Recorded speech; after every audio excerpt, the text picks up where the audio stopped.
Hey, in this tutorial we're looking at section 13.3 on differentiation of vectors. So remember, our r of t equals x of ti plus y of tj is called a vector function. Okay, if we're going to find our derivative of our vector function dr dt, then it's simply equal to dx dti plus dy dtj. Okay, if r of t equals some constant, okay, c, then r dash of t, our derivative, equals 0. Well, the other notation we use is r dot of t equals 0. Okay, since r of t is a position vector, v of t is the velocity vector, and our derivative of our position vector gives our velocity vector. The speed of a particle is the magnitude of the velocity vector. Okay, so the magnitude of r dot of t, okay, which equals the square root of x dot squared plus y dot squared. Okay, remember, so these are our derivatives of x of t and y of t. Or the magnitude of dr dt equals the square root of dx dt squared plus dy dt squared. Okay, the momentum acting on the particle is given by P equals m times the magnitude of our r dot of t, where m is the mass of the particle. So our momentum is always equal to P equals mv. Okay, so this is our velocity vector, but it's the magnitude of it. The acceleration of the particle is given by a of t equals dv dt, or v dot of t, which is equal to our d dt of r of t, or of dot of t, sorry, or r double dot of t, which is equal to x double dot of t I plus y double dot of tj. So essentially, okay, as we know, our acceleration is given by the derivative of our velocity. No difference when we're talking about vectors. Okay. Vectors in 3 dimensions? Well, we just extend our idea of r of t to be x of ti plus y of tj plus z of tk. Okay, so again, our velocity is going to be r dot of t, and it's simply going to be x dot of ti plus y dot of tj plus z dot of tk. So it's just our derivative of all our components, and same for our acceleration. It's going to be our derivative of our velocity and our second derivative of our position vector. So it's our second derivative of our x of t, and our second derivative of our y of t, and our second derivative of z of t in the I, j and k direction. Okay, so the magnitude of r dot of t is going to be the square root of x dot squared plus y dot squared plus z dot squared, which equals the speed of the particle. Okay, the gradient of the curve. So the Cartesian equation of the curve can be found as an explicit relationship, y equals f of x, or an implicit relationship, f of xy equals c. Okay, this means that we can find the gradient of the curve using either explicit or implicit differentiation. We can also find the gradient of the curve using parametric differentiation. Since dy dx equals dy dt times dt dx, then our dy dx is equal to y dot on x dot. Okay, which we'll see more about in our worked examples, which are about to start. So we're looking at worked example 3 and 4. Okay, so worked example 3. Okay, we're given the position vector e of ti plus sine of 2tj. We want to find a tangent vector to that, okay, at the point where t equals 0. Okay, so what we do is we need to find our derivative. So we need to find our dr dt. Okay, and that's going to be our derivative of each of these components. Okay, so that's going to be 3e to the 3ti, okay, plus 2 cos of 2tj. Okay, so what we need to do, okay, is now let t equal 0. Okay, so that means that we get 3e to the 1, e to the 0, sorry, is 1, so we get 3i, okay, plus, okay, when t0, cos of 0, okay, when cos of 0 is equal to 1, so we get 3i plus 2j. Okay, so we need to find the magnitude of our derivative vector. Okay, so we need to find the magnitude of dr of 0 dt.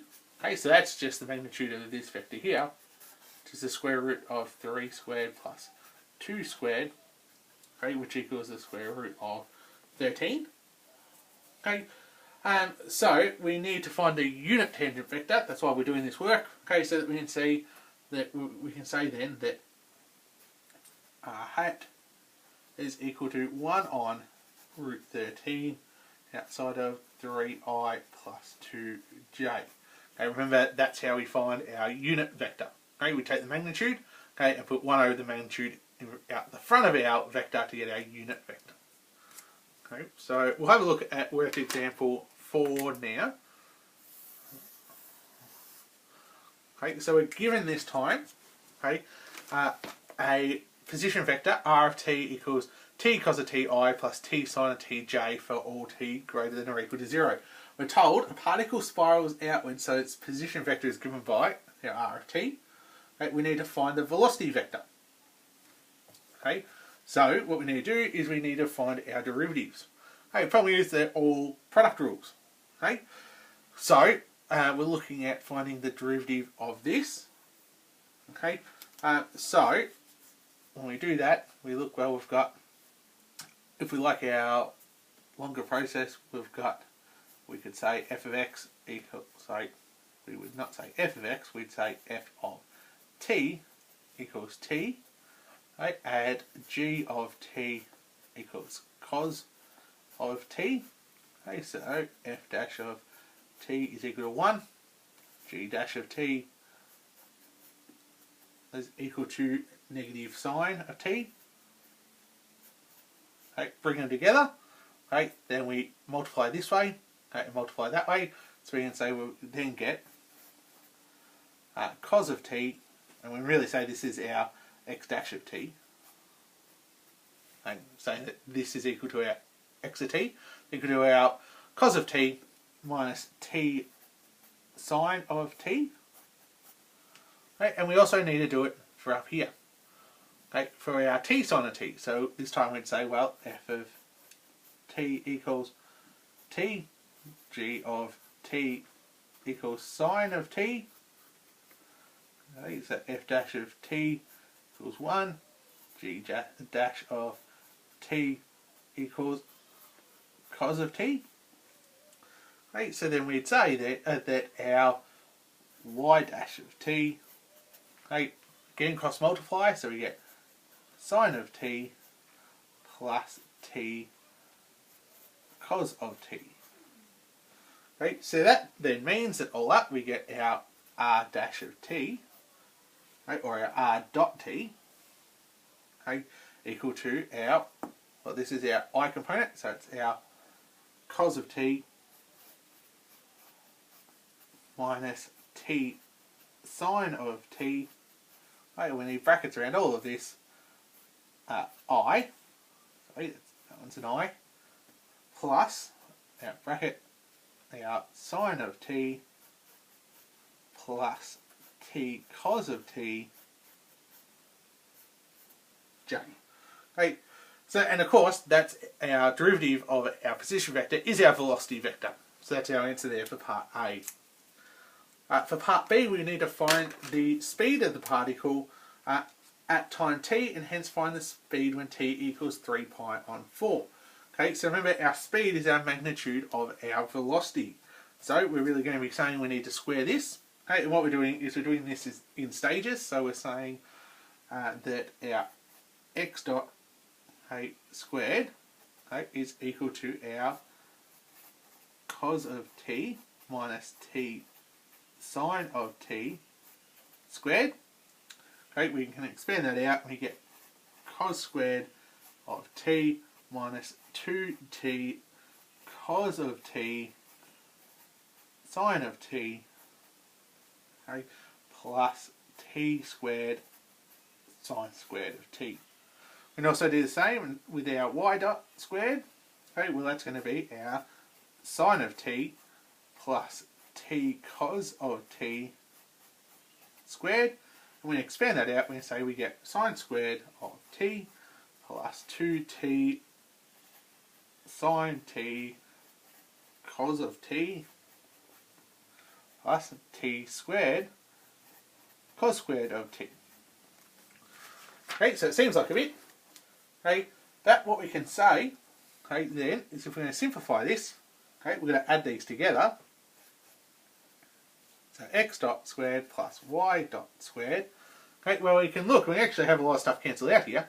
Okay, so we actually end up getting our 2t cos t sin t cancelling out.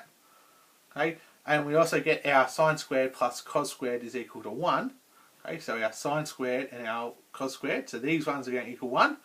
These ones we could bring t squared out as a common factor, and we'd have t squared outside of sine squared plus cos squared, which is also equal to 1. So we can simply say that all up it's 1 plus t squared. So quite convenient there.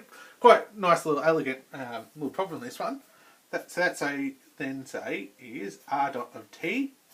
Okay, the magnitude of it is simply the square root of 1 plus t squared. Okay, and we know we need to say let t equal 3 pi on 4. Okay. So what we can do then is say, well, that means our magnitude, okay, our r dot of 3 pi on 4, okay, is equal to the square root of 1 plus our 3 pi on 4 squared. Okay, so when we do that, we can simplify it down, okay, and we can get 1 on 4 outside of the square root of 16 plus 9 pi squared, okay, which is all we need to do for part B, okay, because we've got our speed now. We had our function for our speed, and we found our speed at our time 3 pi on 4. Okay, what we need to do now is find the acceleration vector. Okay, so we've got our derivative vector here. Okay, well what we need to do is actually find our velocity vector. So we now find our derivative of that vector. Okay, so our acceleration, our a of t. Okay, well we're going to find the derivative of this. Well, it's not too bad because we know what the derivative of t sine t is. Okay, we did that before over here. Okay, we can know what our derivative of our cos is. So we get negative sine of t. Okay, and we know our derivative of our t sine of t is this. Okay, so plus sine of t plus t cos of t I. Okay, and similarly for j, okay, we know our derivative of sine, okay, is cos of t, okay, and our t cos of t we know becomes this, which is plus cos of t minus t sine of t j. Okay, so there's a little bit of work there. Okay, so what we can find then is sorry, I think I may have made a little mistake here. Okay, because this one was takeaway. Okay, so this should have been a minus, sorry, in here. Okay, so we get minus 2 sine of t, plus, so take our t cos of t I, plus we get our 2 cos of t, take t sine of t j. Right, for our acceleration vector. Right, that's our a of t. Right, so we'll keep moving on. Okay, we'll have a look at worked example 5 and 6 now. Right, so worked example 5. Right, a particle has a position vector given by r of t equals t cubed I plus 6 sine 3tj plus 12e to the negative t on 2k. We need to find v of t and a of t. So we simply need to find our derivatives of all of our components. Okay, so that means r dot of t, derivative of t cubed is of course 3t squared I. Okay, sine goes to cos, 3 needs to come out, so we're going to end up getting plus 18 cos of 3t j. Okay, when we take our derivative here, we're going to bring our negative half out down. Okay, so we're going to get minus 6e to the negative t on 2k. So it's going to simply be our velocity vector, our r dash dot of t and our r double dot of t is our acceleration vector, and simply the derivative of this vector. So we get 6ti, cos goes to negative sign, so we're going to be negative 54 sine of 3tj. Okay, 3 times 18 is our minus 54. Okay, and then we'll go again, it's a negative, so we're going to change our sign to be positive, 3e to the negative t onto k. So that's simply all it is for wet example 5. Okay, wet example 6, okay, we have r of t is equal to 3 minus 2 cos of 2ti plus 2 plus 3 sine of 2tj. This time we know t is between 0 and pi. Okay, so for this one, okay, we've got a particle that's moving, that's our position vector. We need to find the coordinates where the gradient of the curve is parallel to the x-axis. Okay, so what we need to do first is we need to actually find some of our information here. Okay, so what we need to do, okay, is, well, we need to say our x of t, right, is of course equal to our 3 minus 2 cos of 2t. Okay, so that means that our x dash, or our derivative of our x, okay, is simply going to equal 4 sine of 4t. Okay, similarly, our y of t is equal to our 2 plus 3 sine of 2t. So our y dot of t, okay, is going to give us, our 6 cos of 2t. Okay, so what we need to be doing here though is actually, what we think of this as is our dx dt, okay, and this is our dy dt. Okay, what we need to be thinking about is using the chain rule. Okay, so we need to be thinking, well, dy dx, okay, is equal to our dy dt times our dt dx. Okay, well, we know our dy dx, that's our 6 cos of 2t. Now we know dx dt is 4 sine of 4t, so we're going to have to invert that. Make it 1 over 4 sine of 4t.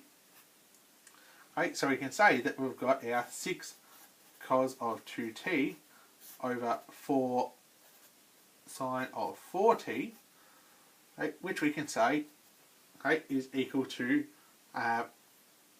3 over 2 tan of 2t. Okay, so what we need to do is say when that is equal to 0, okay, we want to know where our gradient is parallel to the x-axis. Okay, so we want to know when dy dx equals 0. Okay, so we're saying that cos of 2t equals 0, but our sine of 2t doesn't equal 0 because we're between here. Okay, so our cos can, but our sine won't.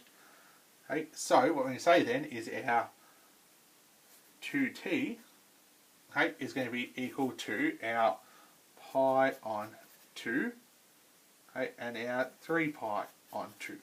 So essentially we're saying this equal to 0, we multiply across by tan of 2t. Okay, sorry, we'd be looking up here. Okay, multiplying across, okay, and we're just really solving for our values here. Okay, so then we'd say our tan equals pi on 4 and 3 pi on 4. So whilst we simplified here, okay, that didn't really give us much of a usable form because we'd have to multiply across by all this, and we'd end up getting 0 equals 3, so that's clearly not the way to go. So what we need to do, okay, is use this form here. Okay, multiply across, okay, that's going to cancel out. We divide by our 6, that goes, so we've got 0 equal cos of 2t, okay, and so then we're looking at when does cos equal 0? Well, it's pi on 2 and 3 pi on 2, okay, so it's 2t equal to that, so we divide by our 2 and get our t equals pi on 4 and 3 pi on 4. Okay, so we now need to find our coordinates though. So what we need to do is say, okay, so I might just change colours. So let's say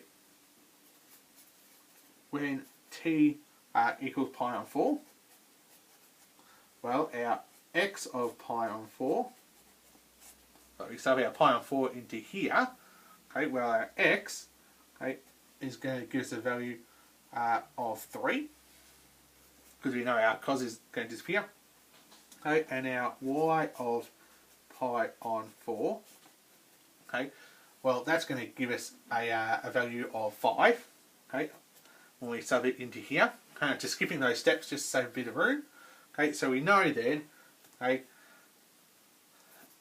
at the point 3, 5, okay, the gradient is equal to 0. Okay, what we also need to do though is look at the case when t equals 3 pi on 4. Okay, when we do x of 3 pi on 4, okay, we are going to get a value of 3. And y of 3 pi on 4, when we sub that into our equation up here, we get a value of -1. So we get our other point, okay, of our 3 minus 1 for when our gradient is equal to 0. Okay, so we'll have a look at B now. B is find and sketch a Cartesian equation of a path, stating its domain and range. Okay, so what we need to do is we need to start looking at rearranging this. Okay, so what we're saying, okay, is that our, actually again I might change colours and just separate this a bit. Okay, so we're saying, well, our x equals our 3 minus 2 cos of 2t. Okay, so we can say, well, cos of 2t, okay, when we rearrange, is equal to x minus 3 on negative 2.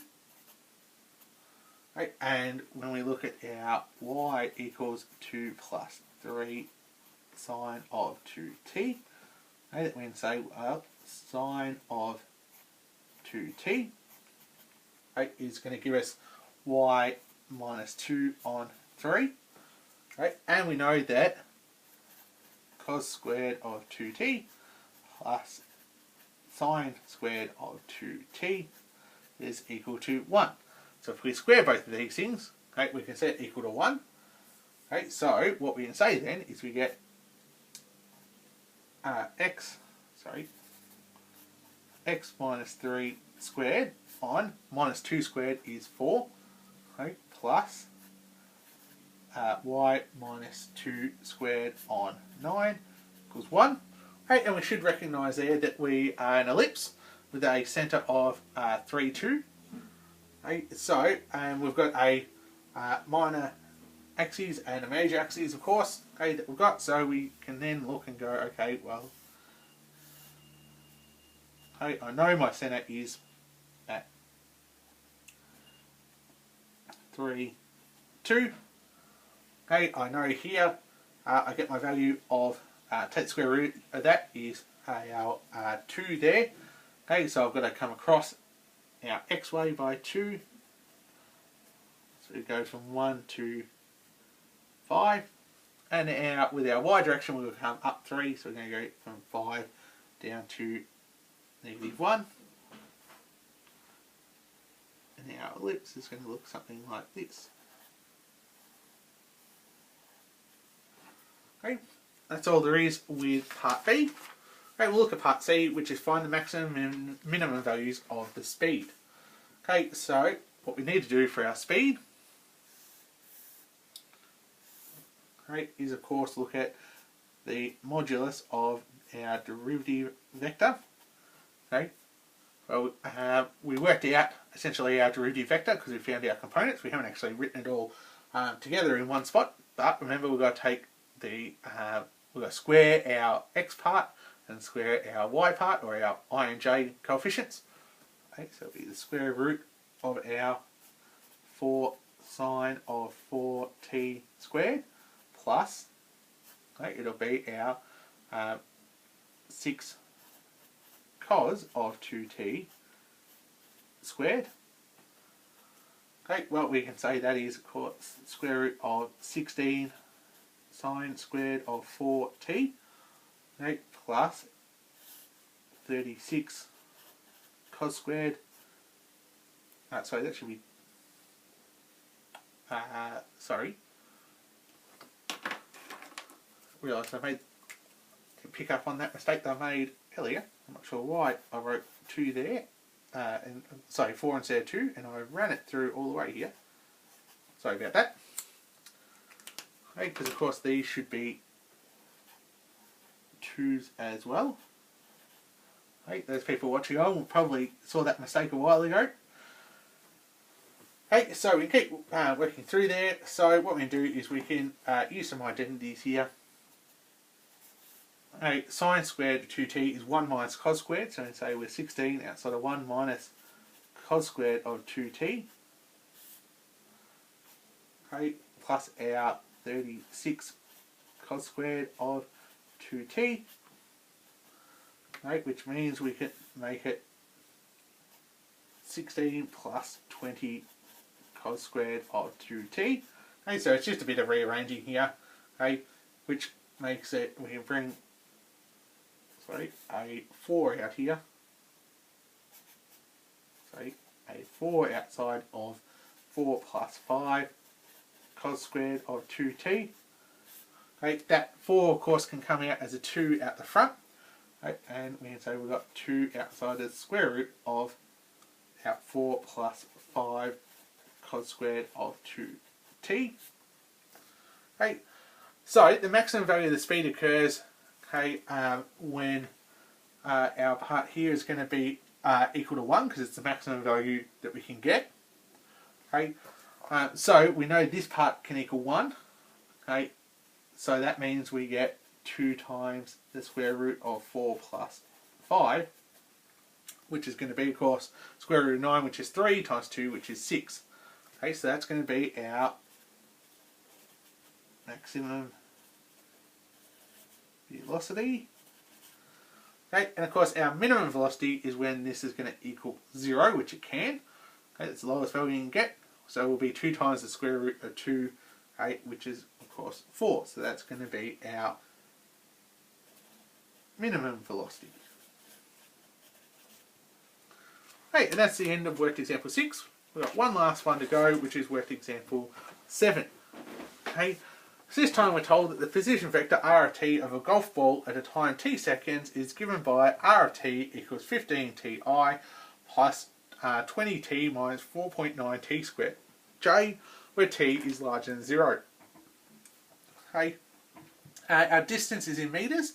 Okay, and of course our I is horizontally and our J is vertically, as we'd expect. Okay, we need to find when the golf ball hits the ground. Okay, so that means when we're looking at our J component, which is our vertical component, is equal to 0. Okay, so what we're doing, okay, is saying that we've got our 20t minus our 4.9t squared equals 0. Or we can bring t out as a common factor.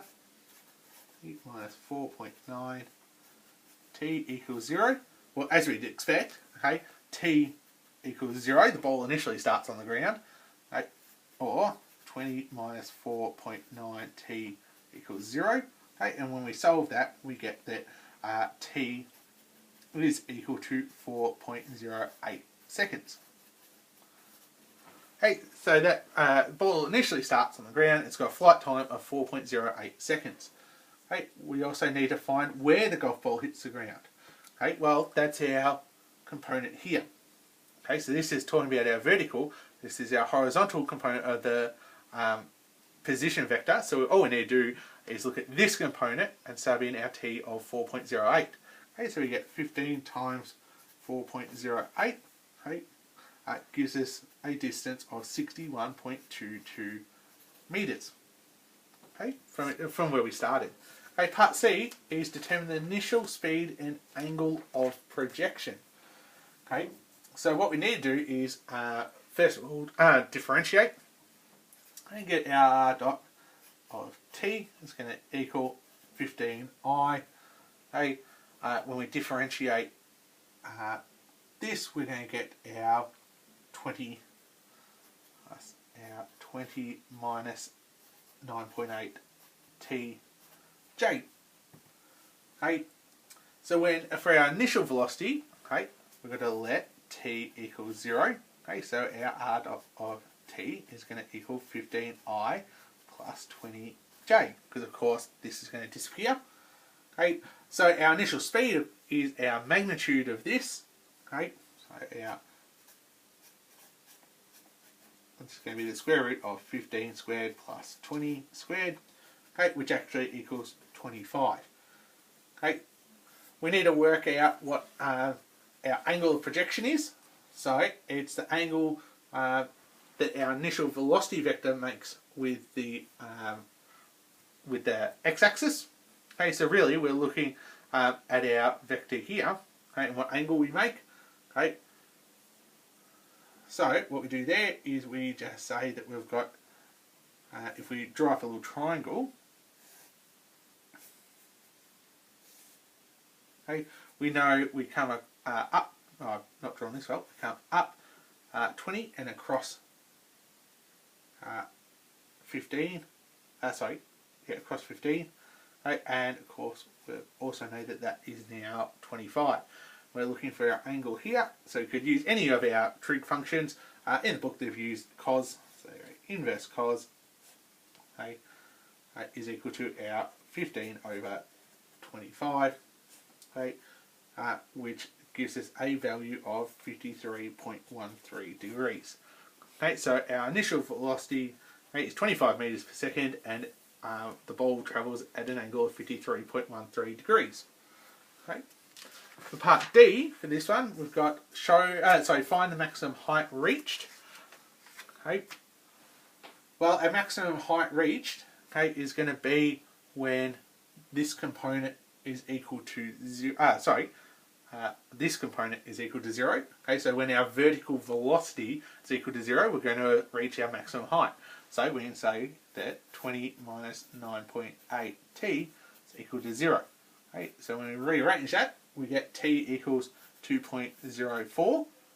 Okay, so maximum height, well, we need to be looking at our position vector now at our time t equals 2.04. So we can say our 20 times our 2.04 minus our 4.9 times our 2.04 squared, okay, gives us a value of 20.41 meters. Okay, so our maximum height occurs after 2.04 seconds, okay, and is a height of 20.41 meters. Okay, not surprisingly, that time is half of our time here. Right, when we have a look at part E, okay, we're going to show that the golf ball travels in a parabolic path. Okay, well, what we need to do, okay, is we need to write the parametric equation. Okay, so we're looking here and we're saying, well, x equals 15t. Okay, so t equals x on 15. Okay, and we also know that, well, y equals our 20t. Okay, but what we're going to do is we're going to sub in this value for t that we know, which is x on 15. Okay, minus 4.9 times x on 15 squared. Okay, so we can simplify that and we get y equals minus x on 2,250, right, outside of 49x minus 3,000. Okay, simply could see here that we're going to be x squared is our highest degree, so we're going to be, and it's on the top line. Okay, so we'll be able to see that we are in fact in the form of a parabola. Okay, so that's all there is for this section. So there's a few worked examples. Hopefully they'll help you get through the work on these, the questions that you need to work through for this section.